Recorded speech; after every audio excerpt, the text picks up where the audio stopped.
Nilipata hasara kubwa sana wakati naanza ufugaji wa kuku. Nilipata hasara kubwa mno. Nilipoteza kuku karibia wote wakati naanza ufugaji wa kuku.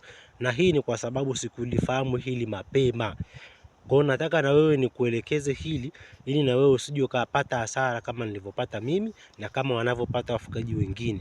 Kuna wafugaji wakubwa, wadogo, wa saizi ya kati na wanaoanza ambao pia hasara hii imekuwa ikiwapata mara kwa mara, na imefika wakati paka wanakata tamaa ya kufuga, na wengine ndo hapo wanaona ufugaji wa kuku ni mgumu, wanauachia hapo na safari yao ya ufugaji inakuwa imeishia hapo. Sasa na mimi nataka wewe usipate shida kama niliyopata mimi. Kwa hiyo nitakuelekeza ni kitu gani hicho, nitakupa ufumbuzi wake, suluhisho ni lipi, na nitakupa kinga au dawa za kutumia kwenye tatizo hilo. Changamoto yenyewe kubwa ni hii: magonjwa ya kuku yote huwa yanapokuwa kwenye stage namba 2 na namba 3 huwa hayatibiki kirahisi. Utaona wewe mwenyewe, unaweza kuwa shahidi, kuku wako anaumwa, unampa dawa, lakini bado kuna wengine wanaendelea kufa japokuwa unaendelea kuwapa dawa. Sawa? Sasa unajiuliza, dawa unabadilisha, unajikuta kila siku ni kubadilisha dawa tu. Leo unatoka dawa hii, kesho unampa dawa huyu, kesho unaenda kununua, unampa kampuni fulani na dawa nzuri unanunua, lakini result inakuwa matokeo upati, bado kuku wanaendelea kufa. Unaweza kuta ulikuwa unahukumia, unawapa dawa, lakini unashangaa wanakufa mpaka wanabaki kuku 30. Changamoto hiyo pia ilinikuta, na nikajifunza kitu kwamba magonjwa yote ya kuku yanatibiwa kwenye stage ya kwanza. Ikishavuka stage ya kwanza, pale ni patapotea, tayari inakuwa ni bahati nasibu. Na kuna magonjwa ya kuku hayatibiki yakishaingia bandani kwako. Kwa hiyo unatakiwa uchukue hatua mapema. Tukianza na magonjwa ya chanjo kama Newcastle disease. Newcastle disease hizo huwa zinatibiwa kwa chanjo. Usisubiri zikaingia, kwa sababu zikiingia, namna ya kupona unakuwa umecheza kamari. Wanaweza wakapona au wanaweza wakafa wakaisha wote. Huo ndio ukweli ambao wafugaji wengi huwa hawasemi. Watakwambia tu upande wa faida, lakini upande wa changamoto kama hizo watakwambia. Lakini pia kuna dalili kuu moja ambayo hiyo inawakuta kuku wenye magonjwa ya aina yote, na kuna dawa kuu moja ambayo ina uwezo wa kutibu magonjwa ya aina yote yakiwa kwenye stage ya kwanza. Sawa, dalili yenyewe kuu ya ugonjwa wote wa kuku ukiwa kwenye stage ya kwanza ni kwamba yule kuku ukiwekea chakula, labda ni asubuhi au jioni, umeenda umemwaga chakula pap, usiondoke, kaa kama dakika 10 wakati kuku wanakula.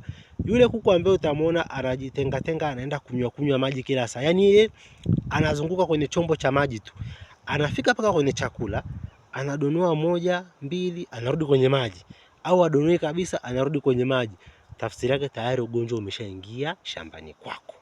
Kwa hiyo unatakiwa uanze kutibu hapo kabla hajafikia level ya kuharisha na kuonesha dalili nyingine. Tumeelewana? Yani unamtibu bado kuku akiwa ana nguvu. Akishanyong'onyea, kupona inakuwa ni ngumu sana. Sawa? Na utapata hasara kuku wote. Namna nzuri ya kutibu, kwa sababu magonjwa mengi ya kuku yana dalili zinazofanana. Yani dalili za magonjwa zinafanana. Wote utaona wataharisha, panatofautiana tu aina ya kuharisha nini, lakini watasinzia, watakosa hamu ya kula. Kwa hiyo mara nyingi kuna dawa ambayo ni common ambayo ina uwezo wa kutibu magonjwa ya bakteria yote ya kwenye mfumo wa chakula na mfumo wa upumuaji wakati mwingine.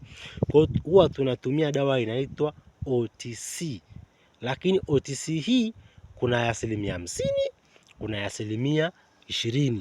Huwa tunaanza na ya 20% peke yake.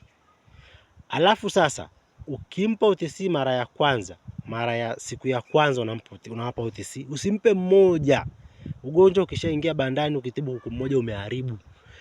Mtenge yule ambaye unamwona ana shida, lakini dawa wape kuku wote, kwa sababu ina maana umeshaingia, ila yule mwenye kinga kubwa ugonjwa hujamdhuru, mwenye kinga ndogo ndio unayeanza kumdhuru. Kwa hiyo unawapa OTC 20% kwanza. Unawapa, wanakunywa siku ya kwanza, siku ya pili, siku ya 3. Ukimwona amepona, tayari umetatua tatizo. Ukimwona anachanganya na kuharisha, unaangalia aina ya kinyesi anachoharisha, unampa ile dawa ya kuharisha. Lakini unachanganya pia na OTC. Wanauza madawa kuku hawasemi. Sasa unachanganya OTC 20% na ile dawa ambayo daktari amekwambia hii ni ugonjwa wa harisha, unamchanganyia pia kwa pamoja. Dozi inakuwa ni moja, unaoneka kwenye maji ya aina moja. OTC huwa inachanganyikana na dawa za aina zote za kasoro chanjo, unaweka alafu unakuwa unawapa. Ukiweza kutibu kuku kwa ugonjwa au kwa dalili za kwanza za ugonjwa, huwa wanapona wote, hafi hata mmoja. Lakini ikishafika stage ya pili, kuna wanaoharisha, kuna wanaosinzia, kuna ambao hawaamki, kuna ambao wamelema, hapo lazima kuna kuku tamzika tu, lazima kuna kuku atakufa tu. Hiyo ndio siri ambayo wafugaji wengi hawasemi, na nimekuambia wewe basi na wewe ikusaidie pia na usaidie wafugaji wengine. Pia usisahau kuna group letu la WhatsApp ambalo kiingilio ni shilingi 10,000, unalipa ni one way, hauna kulipa tena. Sasa ilikuwa mwanzo ni kila mwezi, sasa hivi ni mara moja. Ukitaka kujiunga na group, weka comment, nitakuunga kwenye group moja kwa moja. Karibu sana Mkongwe Farm.